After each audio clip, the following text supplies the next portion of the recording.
এই মুহূর্তে নারায়ণগঞ্জের কারখানা এলাকায় আছেন সহকর্মী শওকত আলী সৈকত। সেখানকার সবশেষ অবস্থা জানতে আমরা সরাসরি যুক্ত হব তার সঙ্গে।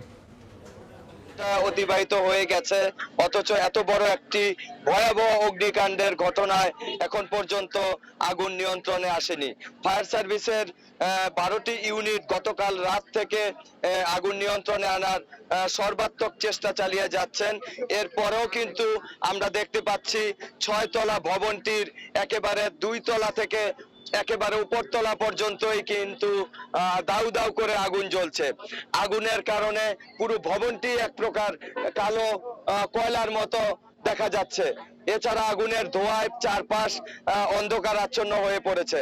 আমরা দেখতে পাচ্ছি যে আগুনের ঘটনার পর থেকে বিভিন্ন এলাকা থেকে শত শত মানুষ এই গাজী টায়ার কারখানার সামনে এসে জড়ো হয়েছেন। তারা দাবি করছেন যে তাদের পরিবারের অনেক স্বজন নিখোঁজ রয়েছে। যে আমরা এমনও দেখেছি, জানতে পেরেছি যে একই পরিবারের 3 জন নিখোঁজ আছে। সেই পরিবারেরও আমরা সন্ধান পেয়েছি। তারা যেটা বলছেন যে গতকাল এই ঘটনায়, এই কারখানায় আসার পর, অগ্নিকাণ্ডে ঘটনায় আসার পরে থেকে তারা নিখোঁজ রয়েছেন এবং ফায়ার সার্ভিসের কর্মীদের রেজিস্টার খাতায় এখন পর্যন্ত 160 জন নিখোঁজ রয়েছে বলে তাদের পরিবারের পক্ষ থেকে তাদের নাম ঠিকানা লিপিবদ্ধ করা হয়েছে।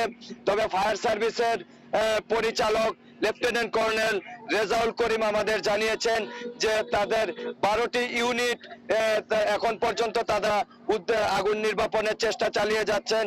যতক্ষণ পর্যন্ত আগুন নিয়ন্ত্রণে না আসবে তারা তাদের কাজ চালিয়ে যাবেন।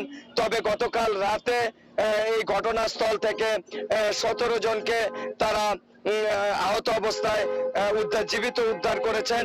পরে তাদেরকে হাসপাতালে নিয়ে চিকিৎসা দেওয়া হয়। এছাড়া এই ভবনের থেকে বেশ কয়েকজন আগুনের ঘটনার সময় জানালা দিয়ে লাফিয়ে পড়ে বেশ কয়েকজন লাফিয়ে পড়েছিলেন। এরকম 30 থেকে 35 জনকে বিভিন্ন হাসপাতালে চিকিৎসা দেওয়া হয়েছে বলে স্থানীয়রা আমাদেরকে জানিয়েছেন।